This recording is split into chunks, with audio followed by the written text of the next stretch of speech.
Chapter 8 of Spacehounds of IPC by E. Doc Smith. Spacehounds of IPC. Chapter 8 Callisto to the Rescue. All humanity of Callisto, the fourth major satellite of Jupiter, had for many years been waging a desperate and apparently hopeless defense against the invading hordes of six-limbed beings. Every city and town had long since been reduced to level fields of lava by the rays of the invaders. Every building and every trace of human civilization had long since disappeared from the surface of the satellite. Far below the surface lay the city of Zbarkt, the largest of the few remaining strongholds of the human race. At one portal of the city, a torpedo-shaped, stubby-winged rocket plane rested in the carriage of a catapult.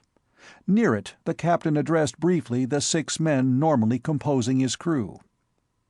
"Men, you already know that our cruise today is not an ordinary patrol. We are to go to One, there to destroy a base of the Hexans. We have perhaps 1 chance in 10,000 of returning. Therefore, I am taking only 1 man, barely enough to operate the plane. Volunteers, step 1 pace forward." The 6 stepped forward as 1 man, and a smile came over the worn face of their leader as he watched them draw lots for the privilege of accompanying him to the probable death. The 2 men entered the body of the torpedo, sealed the openings, and waited.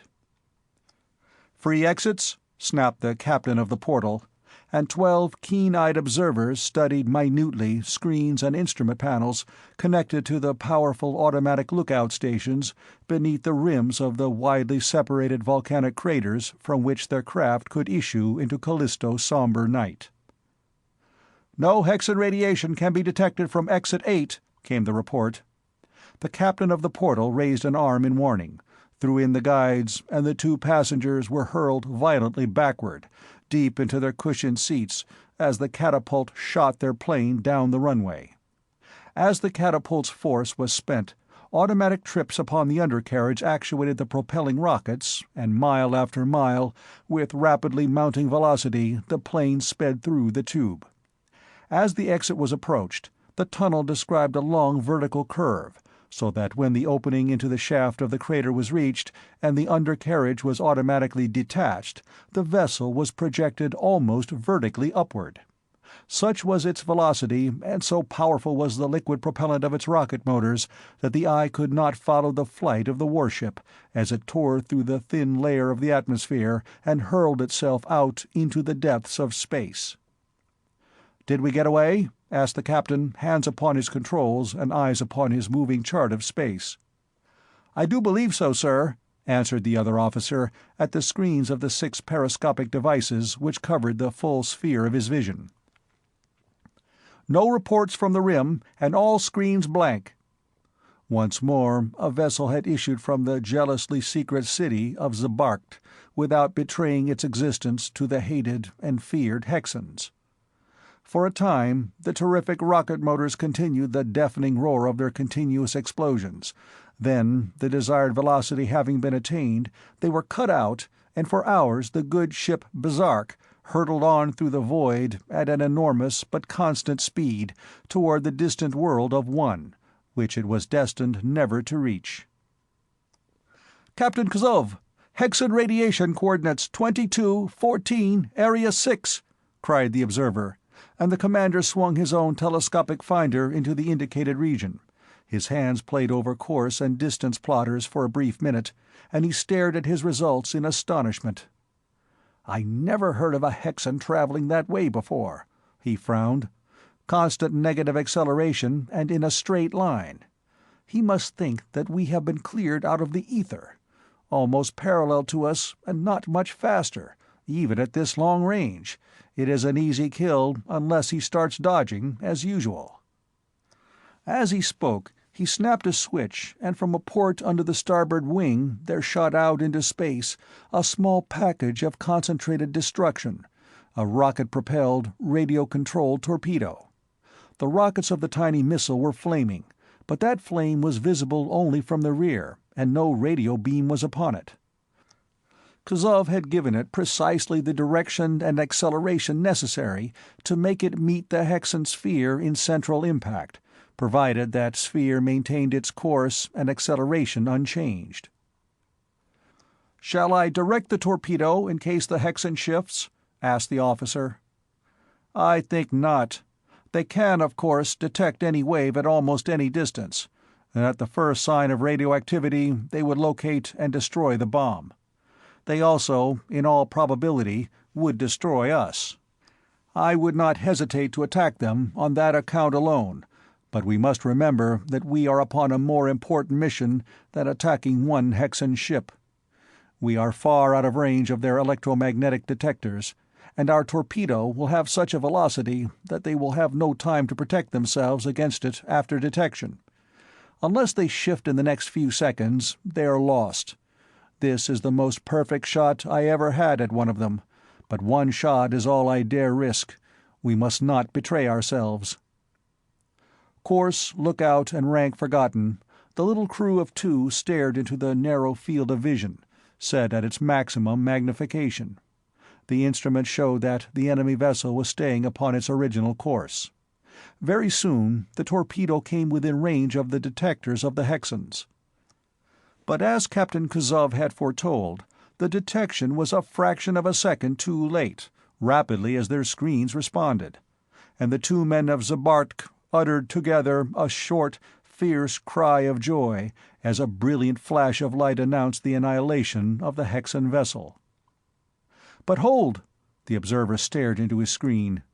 "Upon that same line, but now at constant velocity, there is still a very faint radiation, of a pattern I have never seen before. I believe—" The captain was studying the pattern, puzzled.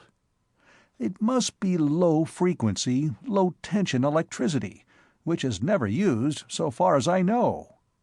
It may be some new engine of destruction, which the Hexan was towing at such a distance that the explosion of our torpedo did not destroy it. Since there are no signs of Hexan activity, and since it will not take much fuel, we shall investigate that radiation."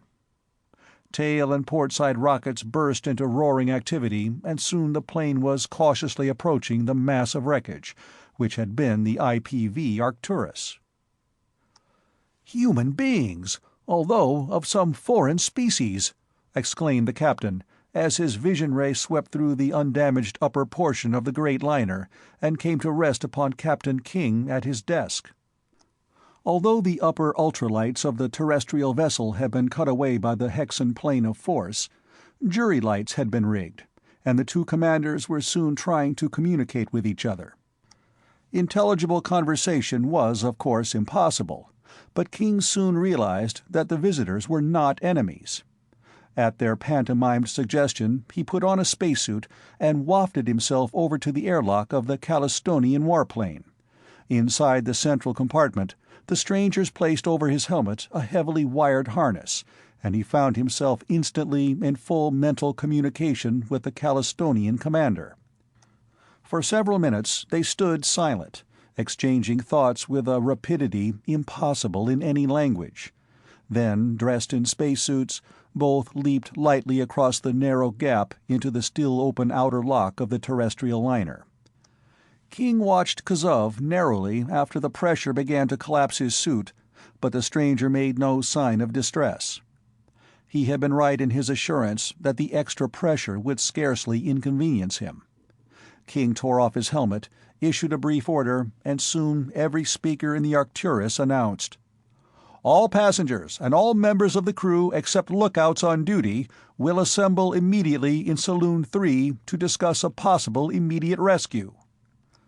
The subject being one of paramount interest, it was a matter of minutes until the full complement of 200 men and women were in the main saloon, clinging to hastily rigged hand lines, closely packed before the raised platform upon which were King and Kazov, wired together with the peculiar Callistonian harness.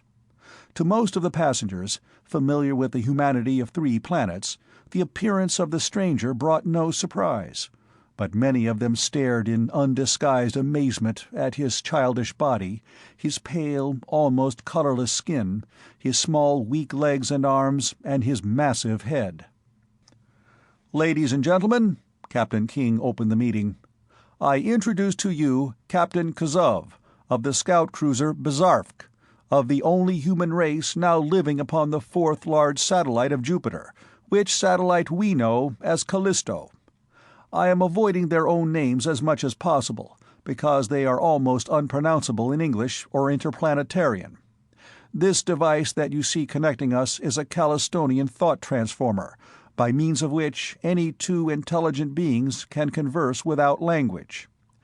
Our situation is peculiar, and in order that you may understand fully what lies ahead of us, the captain will now speak to you, through me. That is, what follows will be spoken by Captain Kazov of the Bazarfk, but he will be using my vocal organs. Friends from distant Tellus," King's voice went on, almost without a break, "I greet you. I am glad, for your sake as well as our own, that your vessel was able to destroy the Hexan ship holding you captive, and whose crew would have killed you all as soon as they had landed your vessel and had read your minds. I regret bitterly that we can do so little for you, for only the representatives of a human civilization being exterminated by a race of highly intelligent monsters can fully realize how desirable it is for all the various races of humanity to assist and support each other. In order that you may understand the situation, it is necessary that I delve at some length into ancient history, but we have ample time. In about—" He broke off, realizing that the two races had no thought in common in the measure of time. "1/2 time of rotation of great planet upon axis?" flashed from Kazov's brain. "About 5 hours," King's mind flashed back. "It will be about 5 hours before any steps can be taken, so that I feel justified in using a brief period for explanation. In the evolution of the various forms of life upon Callisto, 2 genera developed intelligence far ahead of all others. One genus was the human, as you and I. The other, the Hexan. This creature, happily unknown to you of the planets near our common sun, is the product of an entirely different evolution. It is a 6-limbed animal, with a brain equal to our own, one perhaps in some ways superior to our own. They have nothing in common with humanity, however. They have few of our traits and fewer of our mental processes. Even we, who have fought them so long, can scarcely comprehend the chambers of horror that are their minds. Even were I able to paint a sufficiently vivid picture with words, you of Earth could not begin to understand their utter ruthlessness and inhumanity, even among themselves. You would believe that I was lying, or that my viewpoint was warped. I can say only that I hope most sincerely that none of you will ever get better acquainted with them. Ages ago, then, the human and the Hexan developed upon all 4 of the major satellites of the great planet, which you know as Jupiter, and upon the north polar region of Jupiter itself. But what means the 2 races came into being upon worlds so widely separated in space, we know not. We only know it to be a fact. Human life, however, could not long endure upon Jupiter. The various human races, after many attempts to meet conditions of life there by variations in type, fell before the Hexans, who, although very small in size upon the planet, thrived there amazingly. Upon the 3 outer satellites, humanity triumphed, and many hundreds of cycles ago the Hexans of those satellites were wiped out, save for an occasional tribe of savages of low intelligence, who lived in various undesirable portions upon the 3 worlds. For ages, then, there was peace upon Callisto. Here is the picture at that time. Upon Jupiter, the Hexans. Upon Io, Hexans and humans, waging a ceaseless and relentless war of mutual extermination. Upon the 3 outer satellites, humanity in undisturbed and unthreatened peace. 5 worlds, each ignorant of life upon any other. As I have said, The Hexans of Jupiter were, and are, diabolically intelligent. Driven probably by their desire to see what lay beyond their atmosphere of eternal cloud, to the penetration of which their eyesight was attuned, they developed the spaceship, and effected a safe landing first upon the barren, airless moonlet nearest them, and then upon fruitful Io. There they made common cause with the Hexans against the humans, and in space of time Ionian humanity ceased to exist. Much traffic and interbreeding followed between the Hexans of Jupiter and those of Io, resulting in time in a race intermediate in size between the parent stocks and equally at home in the widely variant air pressures and gravities of planet and satellite. Soon their astronomical instruments revealed the cities of Europa to their gaze, and as soon as they discovered that the civilization of Europa was human, they destroyed it utterly, with the insatiable bloodlust that is their heritage. In the meantime, the human civilizations of Ganymede and Callisto had also developed instruments of power. Observing the cities upon the other satellites, many scientists studied intensively the problem of space navigation, and finally there was some commerce between the two outer satellites at favorable times. Finally, vessels were also sent to Io and to Europa, but none of them returned. Knowing then what to expect, Ganymede and Callisto joined forces and prepared for war. But our science, so long attuned to the arts of peace, had fallen behind lamentably in the devising of more and ever more deadly instruments of destruction. Ganymede fell, and in her fall we read our own doom. Abandoning our cities, we built a new underground. Profiting from lessons learned full-bloodily upon Ganymede, we resolved to prolong the existence of the human race as long as possible. The Hexans were, and are, masters of the physical science. They command the spectrum in a way undreamed of. Their detectors reveal etheric disturbances at unbelievable distances, and they have at their beck and call forces of staggering magnitude. Therefore in our cities is no electricity save that which is wired, shielded, and grounded. No broadcast radio, no source whatever of etheric disturbances save light, and our walls are fields of force which we believe to be impenetrable to any searching frequency capable of being generated. Now I am able to picture to you the present. We are the last representatives of the human race in the Jovian planetary system. Our every trace upon the surface has been obliterated. We are hiding in our holes in the ground, coming out at night by stealth so that our burrow shall not be revealed to the Hexans. We are fighting for time in which our scientists may learn the secrets of power, and fearing each new day that the enemy may have so perfected their systems of rays that they will be able to detect us and destroy us, even in our underground and heavily shielded retreats, by means of forces even more incomprehensible than those they are now employing. Therefore, friends, you see how little we are able to do for you.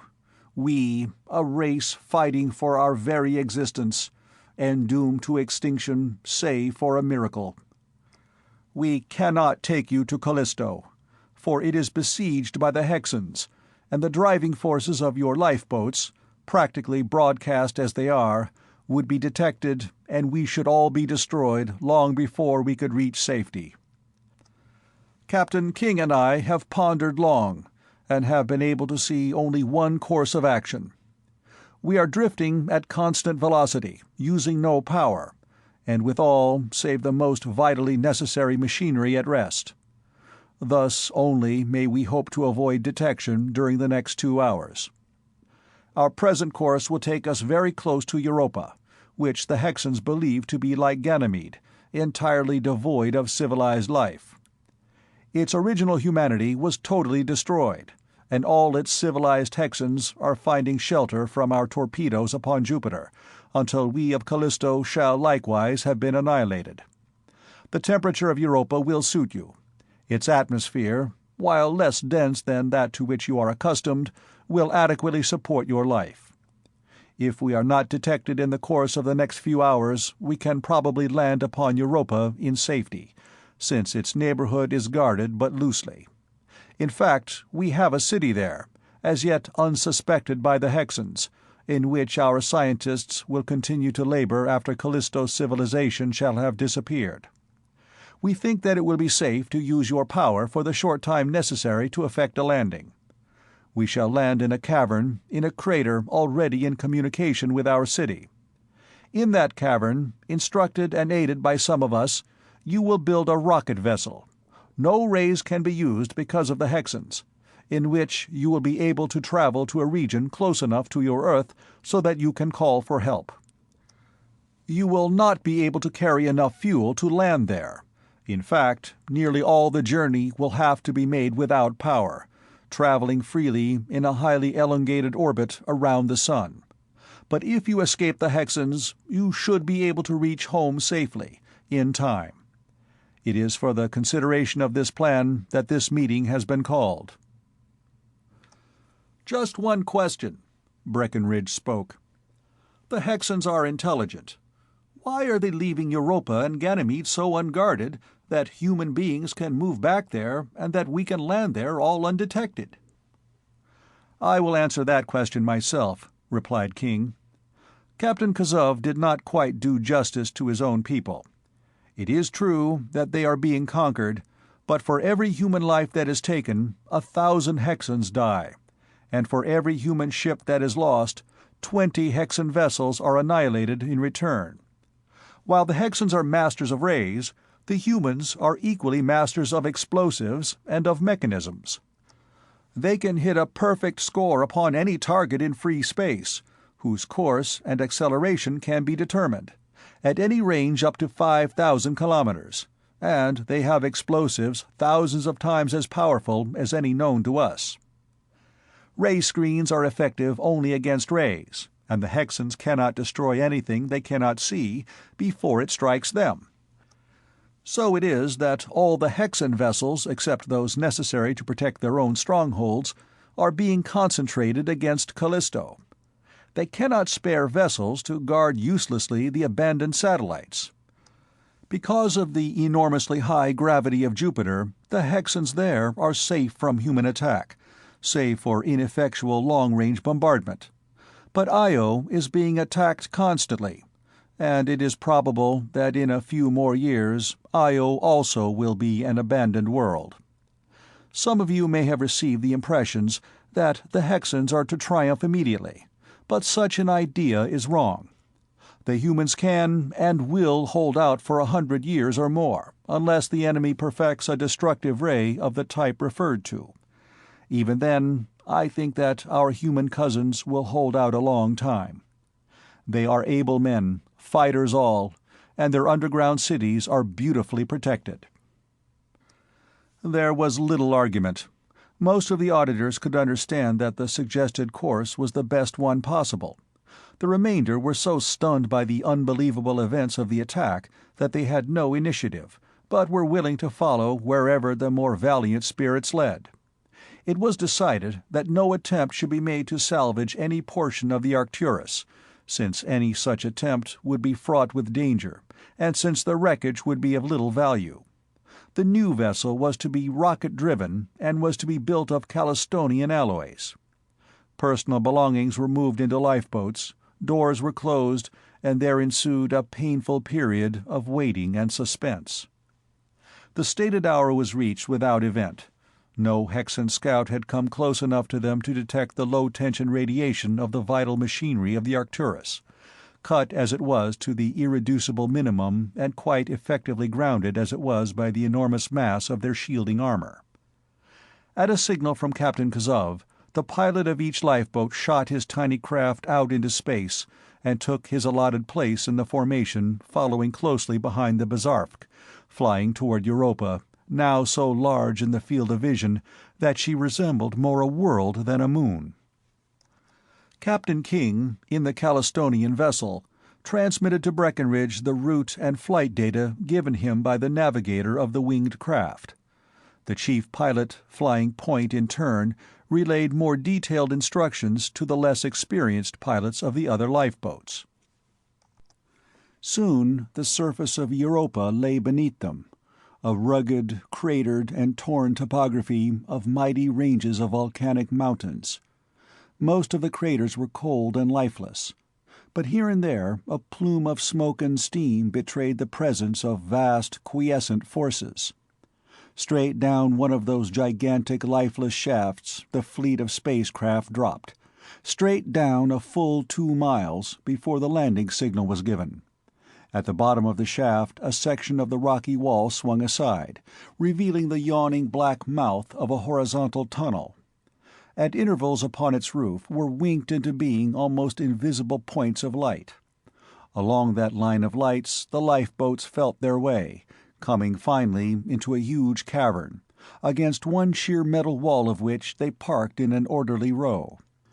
Roll was called, and the terrestrials walked, as well as they could in the feeble gravity of the satellite, across the vast chamber and into a conveyance somewhat resembling a railway coach, which darted away as soon as the doors were shut. For hundreds of miles that strange tunnel extended, and as the car shot along, door after door of natural rock opened before it, and closed as soon as it had sped through. In spite of the high velocity of the vehicle, it required almost 2 hours to complete the journey.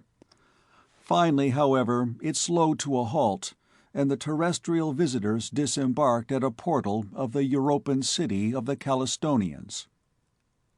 "Attention!" barked Captain King. "The name of this city, as nearly as I can come to it in English, is Ruzk. Rusk comes fairly close to it, and is easier to pronounce. We must finish our trip in small cars, holding 10 persons each. We shall assemble again in the building in which we have been assigned quarters. The driver of each car will lead his passengers to the council room in which we shall meet." "Oh, what's the use?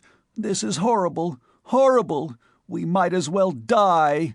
a nervous woman shrieked and fainted. "Such a feeling is perhaps natural," King went on, after the woman had been revived and quiet had been restored. "But please control it as much as possible. We are alive and well, and will be able to return to Tellus eventually.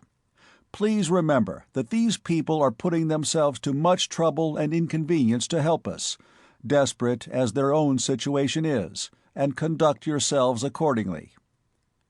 The rebuke had its effect, and with no further protest, the company boarded the small cars, which shot through an opening in the wall and into a street of that strange subterranean city. Breckenridge, in the last car to leave the portal, studied his surroundings with interest as his conveyance darted through the gateway. More or less a fatalist by nature, and an adventurer, of course, since no other type existed among the older spacehounds of the IPC, he was intensely interested in every new phase of their experience, and was no whit dismayed or frightened. He found himself seated in a narrow canoe of metal, immediately behind the pilot, who sat at a small control panel in the bow. Propelled by electromagnetic fields above a single rail, upon lightly touching and noiseless wheels, the terrestrial pilot saw with keen appreciation the manner in which switch after switch ahead of them obeyed the impulses sent ahead from the speeding car. The streets were narrow and filled with monorails. Pedestrians pursued their courses upon walks attached to the walls of the buildings, far above the level of the streets. The walls were themselves peculiar, rising as they did, stark, unbroken, windowless expanses of metal, merging into and supporting a massive roof of the same silvery metal. Walls and roof alike reflected a soft yet intense white light. Soon a sliding switch ahead of them shot in, and simultaneously an opening appeared in the blank metal wall of a building. Through the opening the streetcar flew, and as the pilot slowed the canoe to a halt, the door slid smoothly shut behind them. Parking the car beside a row of its fellows, the Callistonian driver indicated that the terrestrials were to follow him, and led the way into a large hall. There the others from the Arcturus were assembled, facing Captain King, who was standing upon a table, "Fellow travelers," King addressed them, "our course of action has been decided. There are 203 of us. There will be 20 sections of 10 persons, each section being in charge of one of the officers of the Arcturus.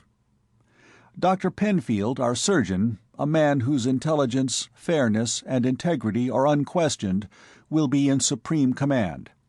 His power and authority will be absolute, limited only by the Callistonian Council. He will work in harmony with the engineer, who is to direct the entire project of building the new vessel. Each of you will be expected to do whatever he can. The work you will be asked to do will be well within your powers, and you will each have ample leisure for recreation, study, and amusement, of all of which you will find unsuspected stores in this underground community. You will each be registered and studied by physicians, surgeons, and psychologists, and each of you will have prescribed for him the exact diet that is necessary for his best development. You will find this diet somewhat monotonous, compared to our normal fare of natural products, since it is wholly synthetic. But that is one of the minor drawbacks that must be endured. Chief Pilot Breckenridge and I will not be with you.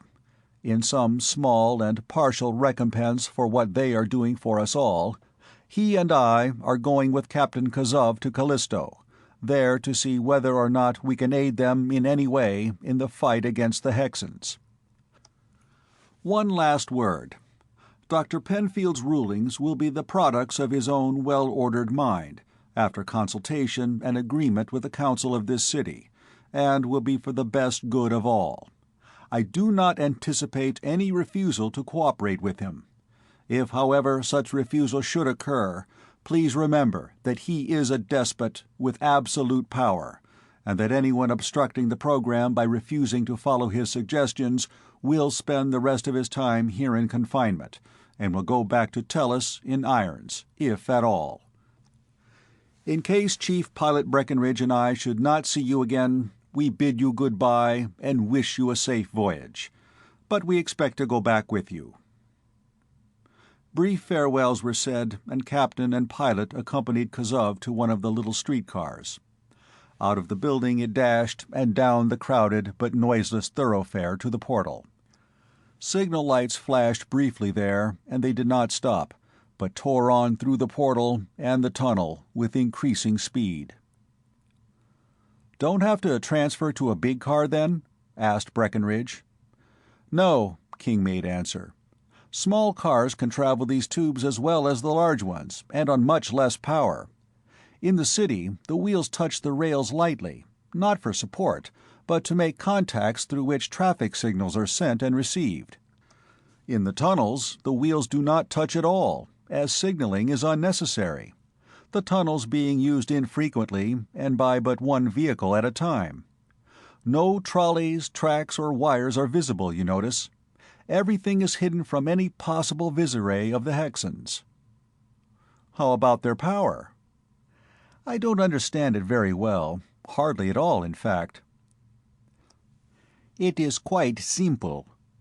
To the surprise of both terrestrials, Kazov was speaking English, but with a strong and very peculiar accent, sliding all the vowels and accenting heavily the consonant sounds. "The car no longer requires my attention, so I am now free to converse. You are surprised at my knowing your language. You will speak mine after a few more applications of the thought exchanger. I am speaking with a vile accent, of course, and that is merely because my vocal organs are not accustomed to making vowel sounds. Our power is obtained by the combustion of gases in highly efficient turbines. It is transmitted and used as a direct current, our generator and motors being so constructed that they can produce no etheric disturbances capable of penetrating the shielding walls of our city. The city was built close to deposits of coal, oil, and gas of sufficient amount to support our life for thousands of years. For from these deposits come power, food, clothing, and all the other necessities and luxuries of our lives. Strong fans draw air from various extinct craters, force it through ventilating ducts into every room and recess of the city, and exhaust it into the shaft of a quiescent volcano, in whose gaseous outflow any trace of our activities is, of course, imperceptible. For obvious reasons, no rockets or combustion motors are used in the city proper." Thus Captain Kazov explained to the terrestrials his own mode of life, and received from them in turn full information concerning earthly life, activity, and science. Long they talked, and it was almost time to slow down for the journey's end when the Callistonian brought the conversation back to their immediate concerns. "My lieutenant and I were on a mission of some importance, but it is more important to take you to Callisto, for there may be many things in which you can help us. Not in rays. We know all the vibrations you have mentioned and several others. The enemy, however, is supreme in that field, and until our scientists have succeeded in developing ray screens, such as are used by the Hexans, it would be suicidal to use rays at all. Such screens necessitate the projection of pure, yet dirigible forces. You do not have them upon your planet?"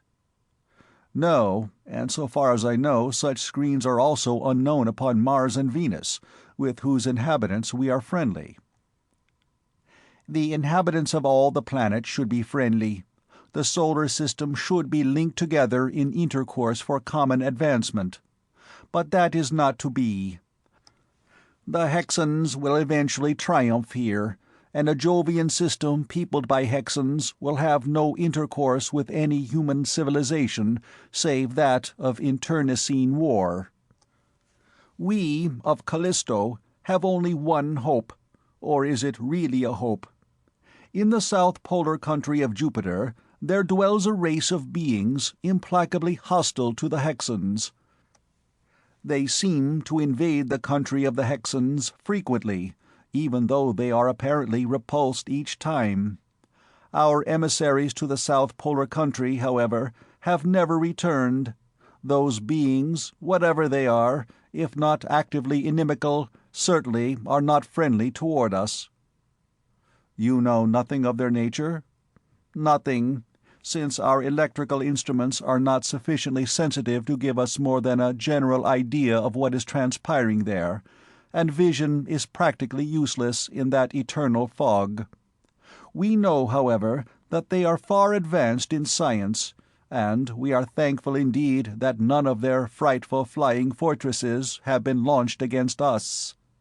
They apparently are not interested in the satellites, and it is no doubt due to their unintentional assistance that we have survived as long as we have." In the cavern at last, the three men boarded the Callistonian spaceplane and were shot up the crater's shaft.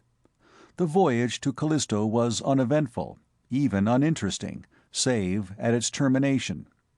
The Bazarfk, coated every inch as it was with a dull, dead black, completely absorptive outer coating, entered the thin layer of Callisto's atmosphere in darkest night, with all rockets dead, with not a light showing, and with no apparatus of any kind functioning. Utterly invisible and undetectable, she dove downward, and not until she was well below the crater's rim did the forward rockets burst into furious life. Then the terrestrials understood another reason for the immense depth of those shafts, other than that of protection from the detectors of the enemy. All that distance was necessary to overcome the velocity of their free fall without employing a negative acceleration greater than the frail Callistonian bodies could endure. From the cavern at the foot of the shaft, a regulation tunnel extended to the Callistonian city of Zabark. Portal and city were very like Rusk, upon distant Europa, and soon the terrestrial captain and pilot were in conference with the Council of Callisto. Months of earthly time dragged slowly past, months during which King and Breckenridge studied intensively the offensive and defensive systems of Callisto, without finding any particular in which they could improve them to any considerable degree. Captain Kazov and his warplane still survived, and it was while the Callistonian commander was visiting his terrestrial guests that King voiced the discontent that had long affected both men. "We're both tired of doing nothing, Kazov. We have been of little real benefit, and we have decided that your ideas of us are all wrong. We are convinced that our personal horsepower can be of vastly more use to you than our brain power, which doesn't amount to much. Your whole present policy is one of hiding and sniping. I think that I know why, but I want to be sure. Your vessels carried lots of fuel. Why can the Hexans outrun you?" Thus did King put his problem. "They can stand enormously higher accelerations than we can. The very strongest of us loses consciousness at an acceleration of 25 meters per second, no matter how he is braced, and that is only a little greater than the normal gravity of our enemies upon Jupiter. Their vessels at highest power develop an acceleration of 35 meters, and the Hexans themselves can stand much more than even that high figure," replied Kazov. "I thought so. Assume that you traveled at 45. Would it disable you permanently, or would you recover as soon as it was lowered?" "We would recover promptly, unless the exposure had been unduly prolonged. Why?" "Because," said King, "I can stand an acceleration of 54 meters for 2 hours, and Breckenridge here tests 52 meters. I can navigate anything, and Breckenridge can observe as well as any of your own men. Build a plane to accelerate at 45 meters, and we will blow those Hexans out of the ether. You will have to revive and do the shooting, however. Your gunnery is entirely beyond us." "That is an idea of promise, and one that had not occurred to any of us," Kazov replied, and work was begun at once upon the new flyer. When the superplane was ready for its maiden voyage, its crew of 3 studied it as it lay in the catapult at the portal. Dead black, as were all the warplanes, its body was twice as large as that of the ordinary vessel. Its wings were even more stubby, and its accommodations had been cut to a minimum to make room for the enormous stores of fuel necessary to drive the greatly increased battery of rocket motors, and for the extra supply of torpedoes carried. Waving to the group of soldiers and citizens gathered to witness the takeoff of the new dreadnought of space, the 3 men entered the cramped operating compartment, strapped themselves into their seats, and were shot away. As usual, the driving rockets were cut off well below the rim of the shaft, and the vessel rose in a long and graceful curve, invisible in the night. Such was its initial velocity, and so slight was the force of gravity upon the satellite that they were many hundreds of miles from the exit before they began to descend, and Breckenridge studied his screens narrowly for signs of Hexan activity. "Do you want to try one of your long-range shots when we find one of them?" the pilot asked Kazov. "No, it would be useless. Between deflection by air currents and the dodging of the enemy vessels, our effective range is shortened to a few kilometers, and their beams are deadly at that distance.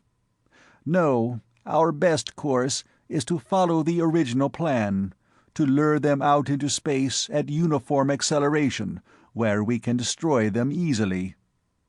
"Right," and Breckenridge turned to King, who was frowning at his controls. "How does she work on a dead stick, Chief?" "Maneuverability about -10 at this speed and in this air. She'd have to have at least 1,500 kilometers an hour to be responsive out here. See anything yet?" "Not yet. Wait a minute. Yes, there's one now. P-12 on Area 5. Give us all the X-10 and W-27 you can, without using power. We want to edge over close enough so that she can't help but see us when we start the rockets." "Be sure and stay well out of range. I'm giving her all she can take, but she won't take much. With these wings, she has the gliding angle of a kitchen sink. All X, I'm watching the range close.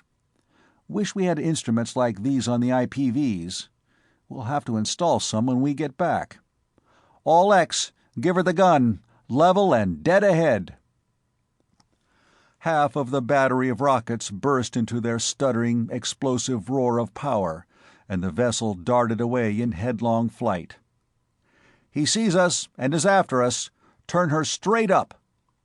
A searing, coruscating finger of flame leaped toward them, but their calculations had been sound. The Hexan was harmless at that extreme range. King, under the pilot's direction, kept the plane at a safe distance from the sphere, while the satellite grew smaller and smaller behind them, and Kazov lapsed quietly into unconsciousness.